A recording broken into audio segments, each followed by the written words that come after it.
Hello, everyone. I'm Gustavo Tolosa, your book club host, and we just finished a cooking demo with 4 breakfasts from Undo It.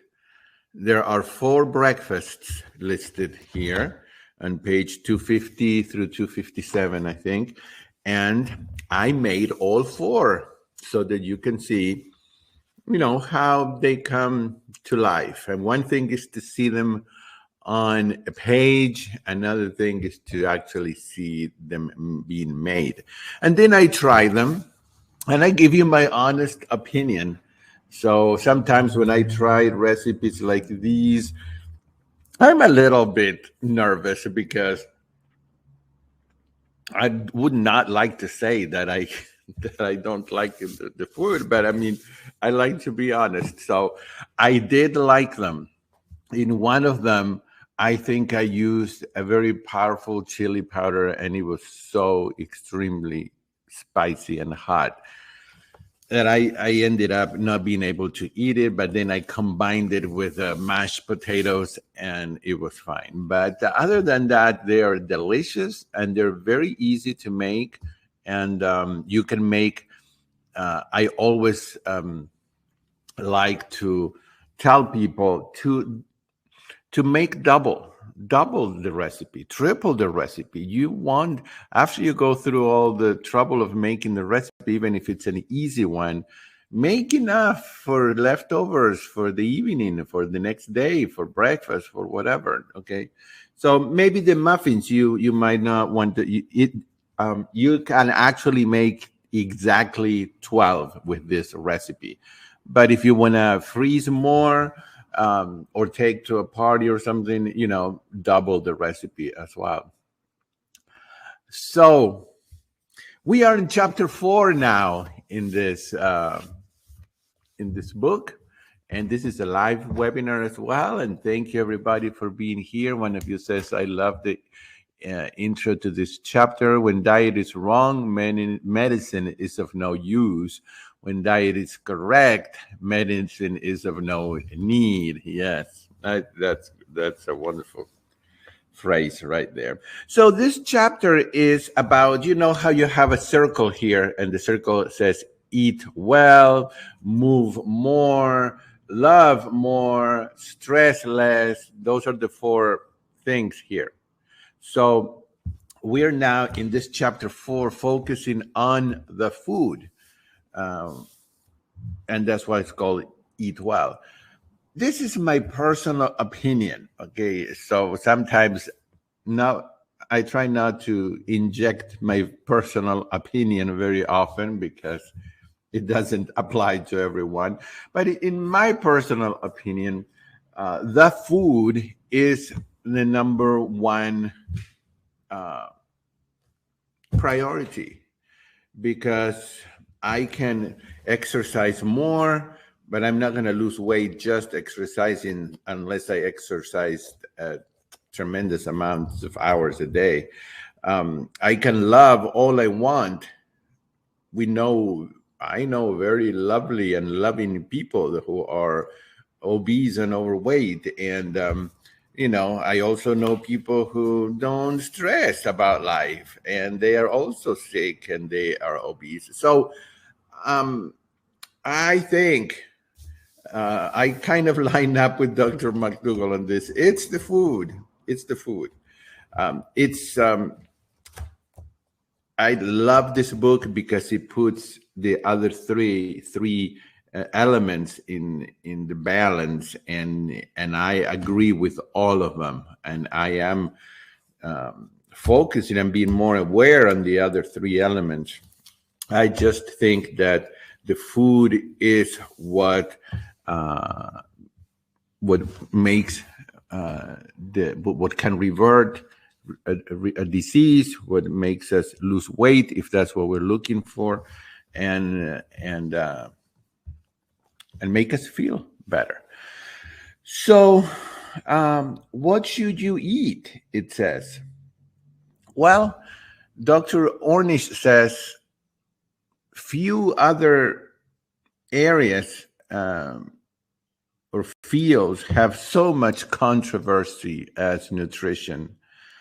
Everybody, everybody has an opinion about it. Everybody, just talk to any of your family members, any of your friends. Of course, if you talk to different doctors or nutritionists, they all have a different opinion. And it can be very frustrating and very confusing. But fortunately, the evidence is now clear, Dr. Ornish says. Yeah, the evidence is clear now that people are getting the evidence, and the doctors and nutritionists are getting the evidence and reading it and telling people. That's another story, but the evidence is there. The studies are all printed, they're available in medical journals, they're available, and it's clear.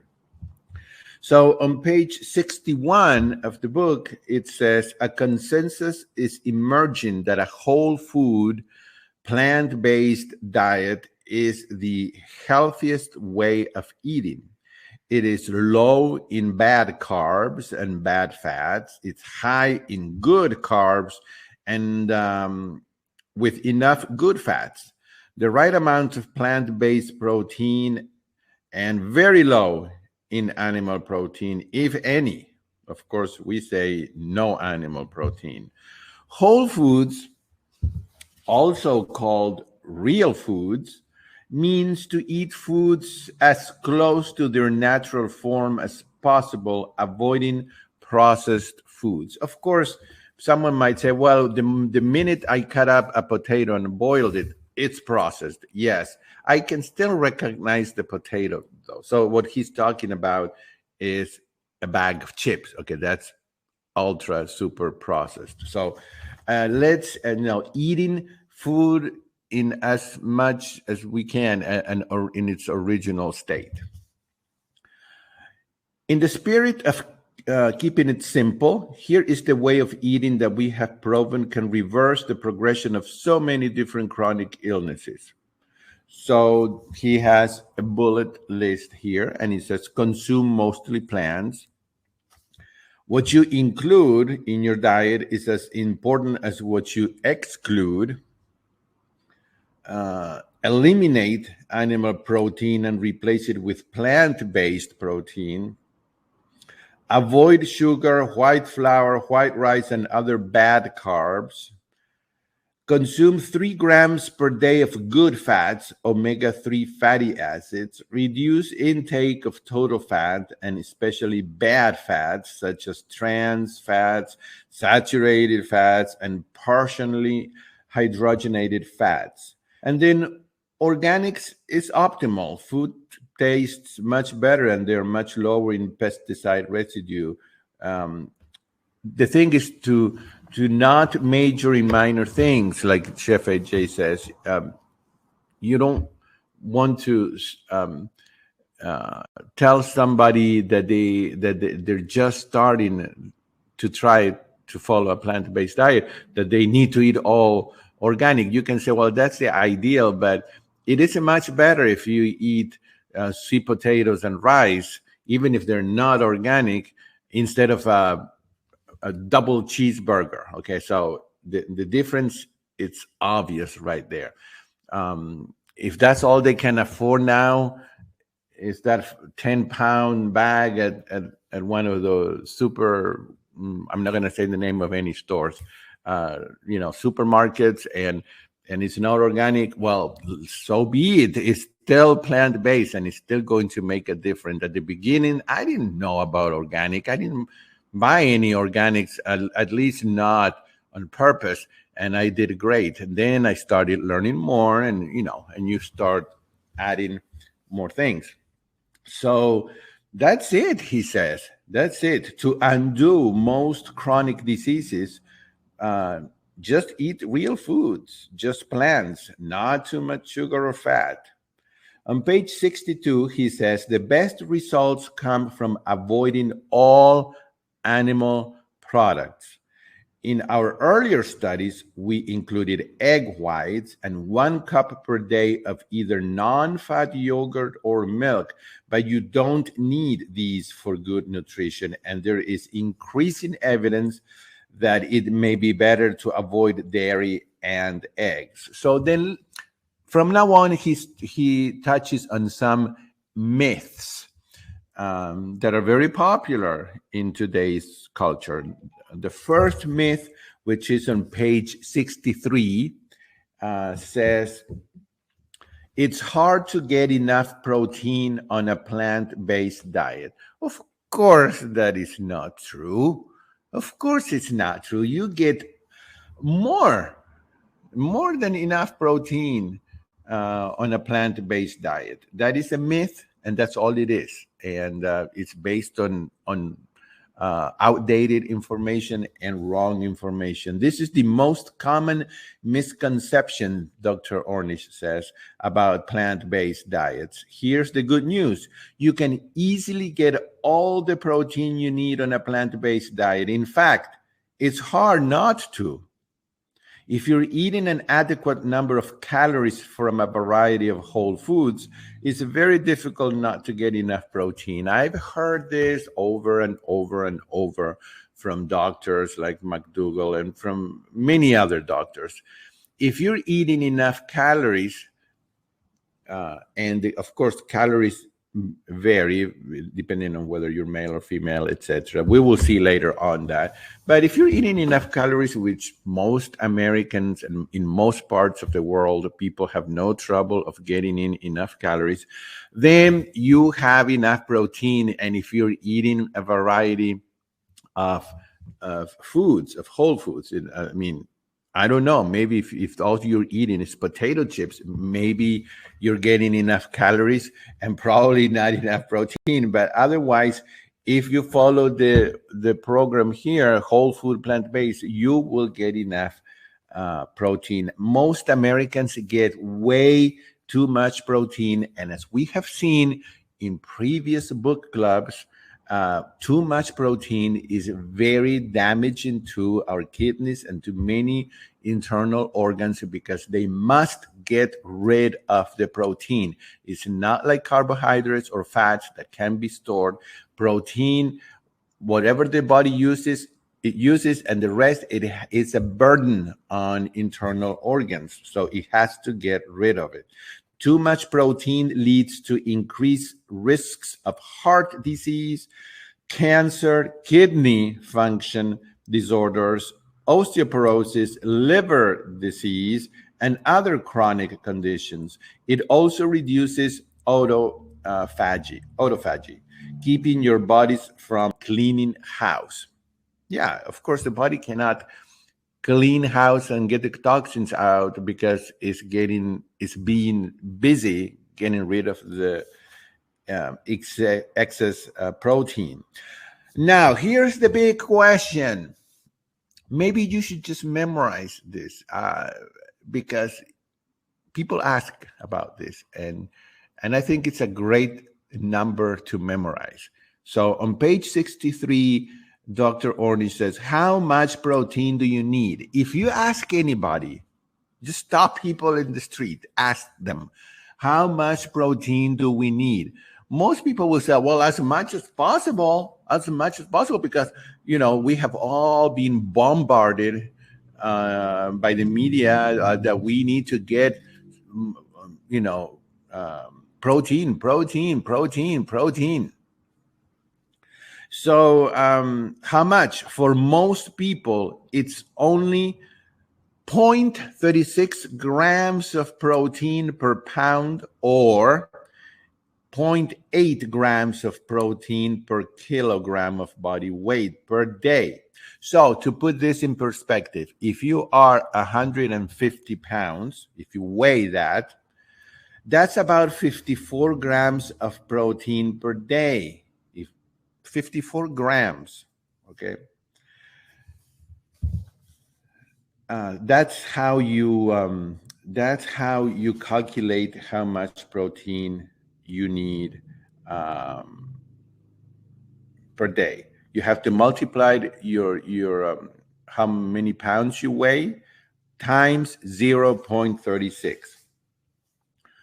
Remember that all plants contain proteins. And here are some examples, he says on page 64. What things contain protein? Well, rice and beans, for sure. Actually, beans contain so much protein that some doctors say, well, don't go crazy on beans, because even though it's plant-based protein and it's clean protein, it's still protein that your body will need to get rid of. So rice and beans, just that alone, you don't have to worry about protein.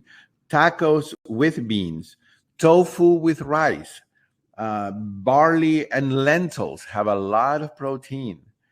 Pasta e fagioli, which means pasta and beans, black-eyed peas and rice. Here are some examples of plant-based complete proteins.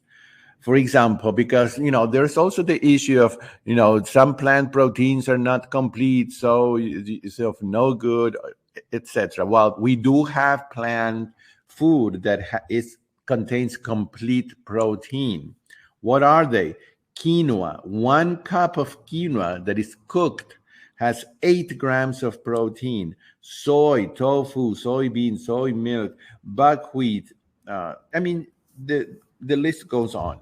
So, myth 1, we have already now, we know that that's not true.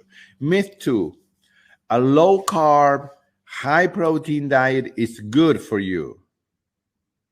Well, Dr. Ornish on page 65 says, never underestimate the power of telling people what they want to hear. This diet keeps resurfacing under various names: the Atkins diet, the paleo diet, the ketogenic diet, and so on. What makes this diet so seductive is that it's based on a half-truth. Dr. Ornish says that he debated Dr. Atkins on many occasions in front of 3,000 doctors at the American College of Cardiology's annual scientific sessions. And then he says, during which he fell asleep. And in the pages of the Journal of the American Medical Association, at the United States Department of Agriculture, in national media, and so on. So what is half of the truth? Well, half of the truth is the half-truth on which we all agree is that Americans do eat too many refined bad carbohydrates, such as sugar, white flour, and white rice, as described in chapter 2. Because of this, if you reduce your consumption of refined carbohydrates, you'll lose weight. What we disagree about is where you go from there. Replacing these bad carbs with bacon, sausage, and pork rinds is not a healthy choice. Replacing these with good carbs such as fruits, vegetables, whole grains, legumes, and soy products in their natural, unrefined forms is very good for you. Remember that no one has ever done a randomized trial proving that a high-fat, low-carb diet can reverse heart disease. It actually makes it worse. And then we have a picture of arteries, things like that. And then Dr. Ornish mentions on page 69 that, in fact, meat actually increases insulin.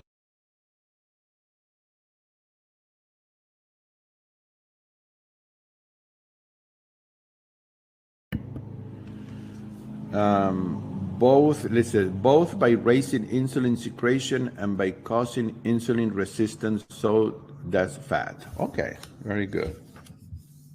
Myth number 3, carb calories are bad for you and fat doesn't matter. It's all about sugar. Well, I'm on page 71, and Dr. Ornish says, Dr. Hall and his colleagues found that indeed all calories are not alike, but the opposite of what we predicted. The title of the journal article reporting their findings says it all. Calorie for calorie, dietary fat restriction results in more body fat loss than carbohydrate restrictions in people with obesity. So here we have a study that was done in countries where many people were barely getting enough calories to survive. And this is how many of these studies that have big headlines catch the attention of the general public. The general public doesn't sit down with the actual study, and they don't see the methodology that was followed and the population and things like that. And they can be very misleading.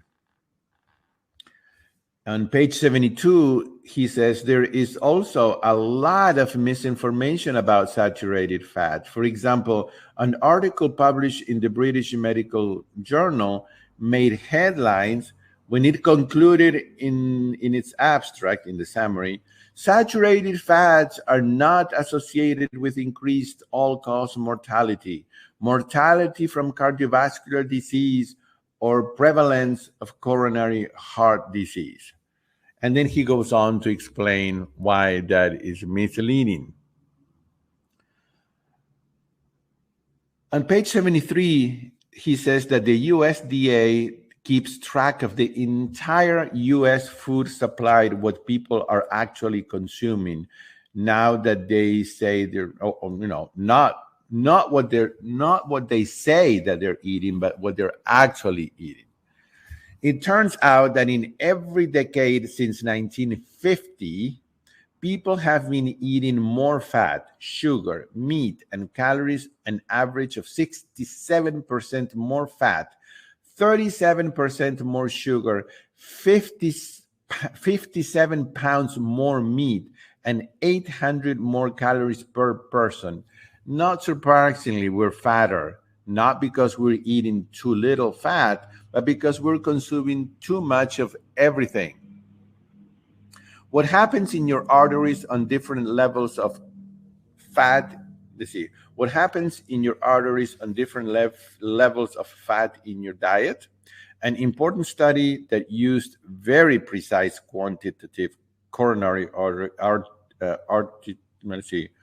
arteriography to measure the degree of blockage in coronary arteries in the heart found these. And then he gives us what they found. And of course, it's always the same answer.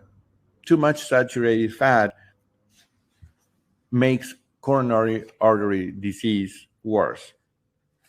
On page 74, myth number 4 says the Mediterranean diet is optimal for reversing heart disease. We have heard this so many times, haven't we? The Mediterranean diet, another misleading way of presenting the information. The Mediterranean diet is a better diet than what most people consume. But I mean, are we going to consume horrible with worse, or worse with bad? Shouldn't we be comparing bad with great or better? Or so there, if you take someone who eats a highly processed diet, what we call a standard American diet, and you put them on a Mediterranean diet, which has more fruits and vegetables, of course they're going to be better. But it should be compared with a whole food plant-based diet, so that the difference is going to be abysmal. It doesn't go far enough to reverse heart disease. In 2013, a study was published in the New England Journal of Medicine claiming that the Mediterranean diet is better than a low-fat diet in reducing heart attacks and strokes. It made headlines worldwide. However, here is the however. However, the control group did not actually follow a low-fat diet. In the low-fat control group, total fat consumption decreased insignificantly from 39% to 37%, hardly at all. The diet we proved could reverse heart disease is closer to 10 to 15% fat, not 37% fat. That is not a low-fat diet. So they were comparing the Mediterranean diet with that low-fat diet that instead of being 39% fat was 37% fat. Well, those are the tricks that are so dangerous, I think. I don't know what you think about that, but despite the claim, there was no significant reduction in heart attacks, death from cardiovascular causes, or death from any cause. The researchers only found a significant reduction in death from stroke.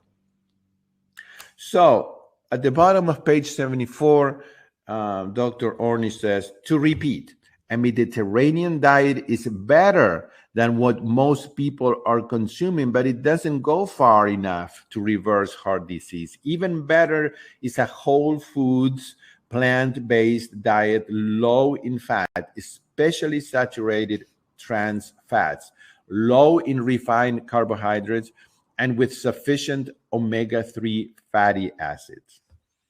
Some of you are, let's see what the comments we have. Dr. Orny says he takes vitamin C, a multivitamin, turmeric, magnesium, okay, CoQ10. Dr. McDougall, some whole food, plant-based doctors, Dr. McDougall, Dr. Barnard say no need to supplement except for B12. So now I'm confused. Yes, this is a real topic. This is a real dilemma. Okay, we have doctors that have differences. Now, I think that all of us need to focus on the major things, not the minor things. The major things.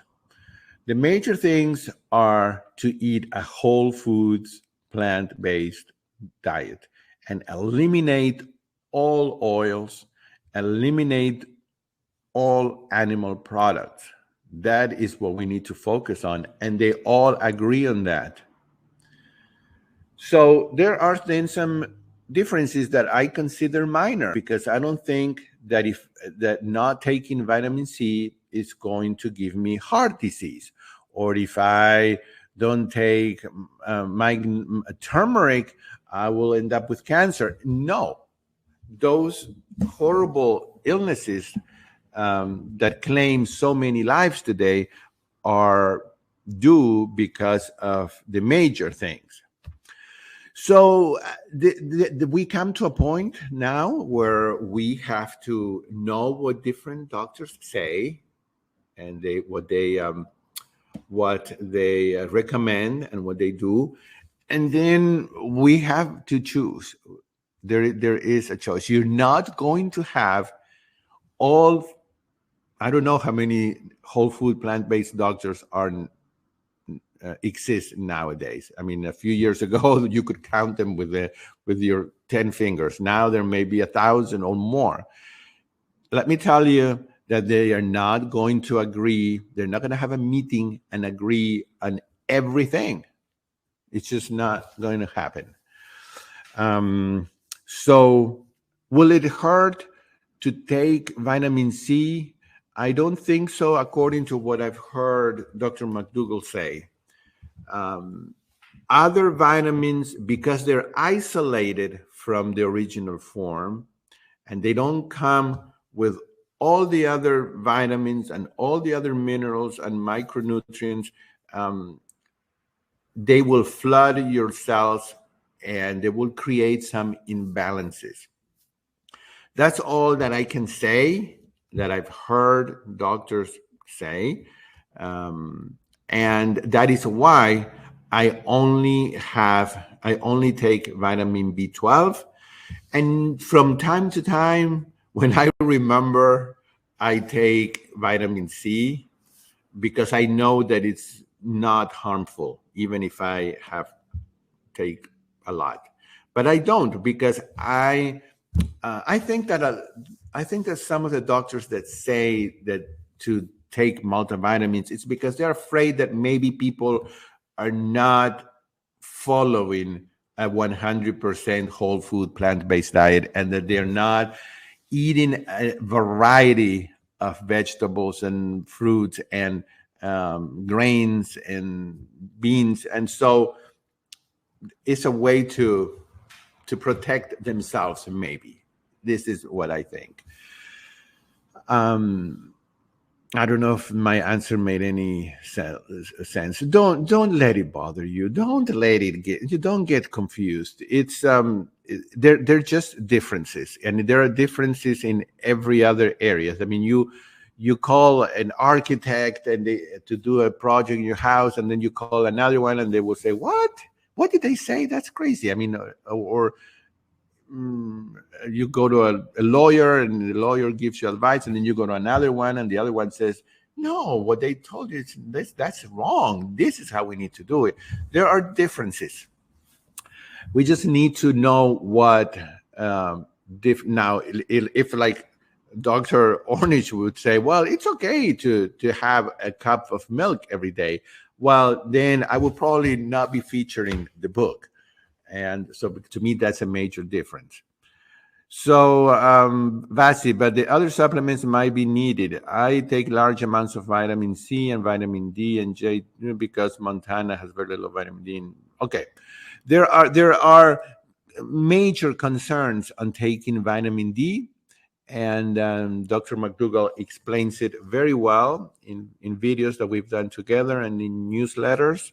Um, but that's I, I would suggest that you read it, and that you come to a conclusion after you read the cons and pros of taking vitamin D. So I like how Dr. Lyle talks about doing experiments. If we are eating a whole food plant exclusive diet, we can run a short-term experiment with supplements. Maybe try on at a time for a month and see how you feel. Keep what seems to make a difference. That was to read, try one at a time. Yes. Well, okay. So on page 75, what's good for you is good for our planet. I am going to skip that area because I did a whole book club on what's good for you is good on our planet, and it's Glenn Mercer's book, Food is Climate. And it's a wonderful book, and I invite you to go to my YouTube channel and watch that book club. It was great. Um, okay, so on page 79, it says just plants, good carbs. The only plant-based foods that we recommend you minimize or eliminate are those that are especially high in fat. This includes all added oils, since all oils are 100% fat, and avocados, which are 85% fat and contain about 322 calories, of which 265 calories are from fat, 30 grams of fat. More on this later. This is another area where people get confused because, yes, an avocado is a whole food plant-based. Is it bad? Well, it depends who you're talking to. You know, if Dr. Esselstyn has someone who has severe heart disease, it's not a good idea to be eating avocados and a lot of nuts and seeds and high fat food, plant food.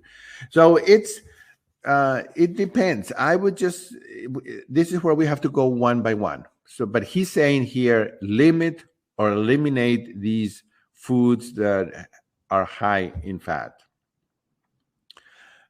Page 79, not too much sugar, bad carbs.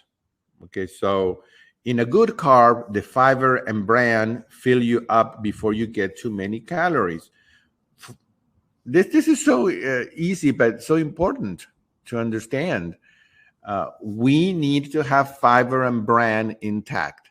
And I will add water, because without the water, the fiber and the bran doesn't expand to activate these,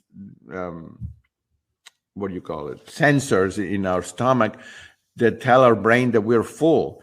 That needs to be intact. That's why you can only eat so many apples. You'll get full before you eat too much, and the calories are really low. In contrast, you can consume large amounts of sugar. You can consume white flour, and and even white rice, where a lot of the fiber has been taken out. This is another area that, to me, I could say, oh, I'm confused because Dr. McDougall says that white rice or brown rice are fine both, and Dr. Orney says not to eat white rice. Well, it's not a major issue. He says that, and I still have brown rice, and I can still see that many years ago, before the West took the food to China, for example, Chinese did not even, in many cases, know about diabetes and cancer and heart disease, because they were eating pretty much a whole food plant-based diet, and they were eating white rice. And of course, there's the rice diet, which reversed diabetes, and it's white rice. So we have to know which areas doctors have differences in. And personally, I know that brown rice is better because it has more fiber. But I also know that it depends on what you eat with the rice. If I eat just white rice, and I pile up a lot of veggies, fresh vegetables, steamed veggies, it's different than if I put butter and cheese and meat on top of the rice. But those are things that we have to come to a conclusion ourselves, because we will not get all doctors to agree on every single topic. Just know that sugar is added to so many foods that it's helpful to read labels, and you need to know how to read labels. And there is Jeff Novick. There is a class that is free on the internet that shows you how to read labels. But that's why we say whole foods. Try not to eat packaged foods, because many times they have a lot of sugar added. Not too much fat. Okay, that's on page 81. You only need about 4% of calories as fat to provide the essential fatty acids. So it's relatively hard not to get enough fat in your diet. Most people get too much fat. Nuts. This is another controversial area. As you know, Chef AJ and other plant-based teachers and coaches don't recommend nuts and seeds, because if you eat a very varied whole foods plant-based diet, you will get all what you need. But okay, let's read this. I mean, I think it's very interesting on page 83. Omega-3 fatty acids in some nuts, such as walnuts, help to reduce sudden cardiac death. Also, consuming nuts in small quantities reduces insulin secretion, oxidative stress, and chronic inflammation, mechanisms we've been discussing throughout this book. The problem with nuts and seeds is that most people, not all, have a really hard time eating one whole walnut, okay, or 2 cashews, I mean, do you think that? I think that most people can't. They put those two cashews in their mouth and they are going to reach for more. And then that is an issue if you're trying to lose weight. So how can you get your 3 grams of fat from these nuts and seeds? Well, you have it here on page 84. 5 almonds, 1 whole walnut, 3 pecan half, 6 peanuts, etc. And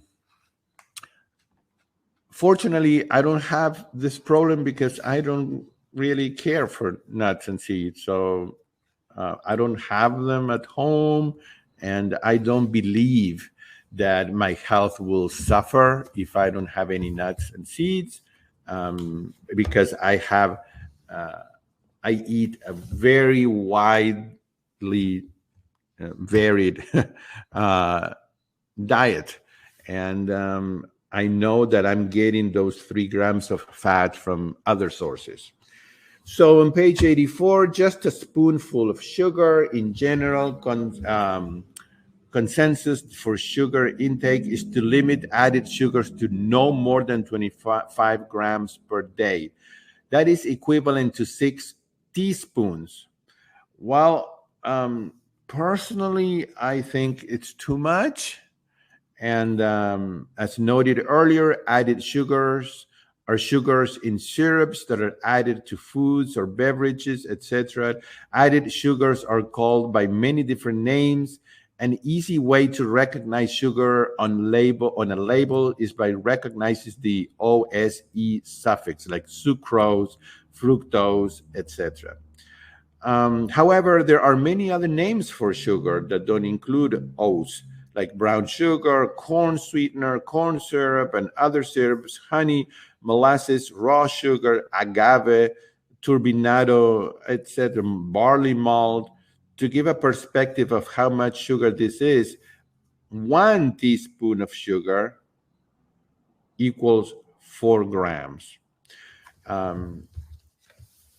I did use sugar when I first started with the McDougall program. I used it on my oatmeal. It was a little sprinkle of brown sugar. I used it on tea or something. Nowadays, I don't, because the fruit is sweet enough and the sweet potato is sweet enough. So I do think that it's better to not add sugar. But if you add sugar, make it a sprinkle. Don't put it in the cooking. Put it when you're about to eat it, so that your tongue will sense it, and you will need a very, very tiny amount, and it won't be diluted while you cook with it. Eat less sodium on page 85. The average intake of sodium in the United States is it's very high. Okay, let's just say that it's very high. Just remember that 1 teaspoon of salt equals 2,300 milligrams of sodium, and that's what the dietary guidelines for Americans in 2015 through 2020 recommends. But that many doctors say 0, because you also have sodium in food. Almost 80% of the salt Americans consume is hidden and in processed and restaurant food. Many foods that contribute a significant amount of sodium in the diet do not taste particularly salty, such as bread and cereals. I didn't know this, but a slice of bread has so much salt, even more than potato chips. So an average slice of bread can range from 80 to 230 milligrams of sodium, and just 1 serving of Kellogg's cornflakes contributes 200 milligrams. And then it says eat more fiber. The average American only has 14 grams of fiber a day, and on this way of eating, we're getting 40 grams a day. So quite a lot. And fiber, remember, you need to see fiber as these wagons that are collecting all the toxin and the trash that we have inside our bodies, and the fiber is what takes those toxins out. So fiber is extremely important. And when you eat a whole food plant-based diet, you do not have to worry about fiber. You eat a lot of fiber every single day. And then comes the area here on page 88 that deals with eating. Like, when do I eat? Well, eat when you're hungry. It sounds obvious, but a lot of people eat because it's time to eat. Oh, I'm supposed to have breakfast, so they eat. No. Sometimes I don't eat lunch until 2. Sometimes I don't eat breakfast until 11. Sometimes I don't even eat breakfast. So we need to eat when we are hungry.